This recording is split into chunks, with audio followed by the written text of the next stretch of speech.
Viral wanita di Padang diculik mantan pacar, digendong paksa masuk ke mobil.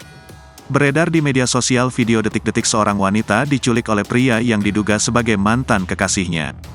Berdasarkan informasi yang beredar, peristiwa itu terjadi di perumahan urban 8 Lubuk Begalung, Kota Padang, Sumatera Barat. Peristiwa wanita yang diduga diculik oleh mantan kekasihnya itu berhasil terekam CCTV rumah warga. Dalam video singkat tersebut, terlihat seorang wanita berjalan sendirian di tengah jalan di sebuah perkampungan. Sementara itu pelaku yang mengendarai mobil putih, telah berhenti di lokasi tersebut cukup lama. Ketika korban mendekat, pelaku segera keluar dari mobil dan menggendong wanita itu. Korban terkejut dan berusaha menghindar. Namun pelaku kemudian mengangkat korban dan memasukkannya ke dalam mobil. Warga yang mengetahui kejadian ini segera keluar untuk membantu. Akhirnya, korban berhasil keluar dari mobil. Sementara itu, pelaku berhasil melarikan diri setelah memutar balikkan mobilnya.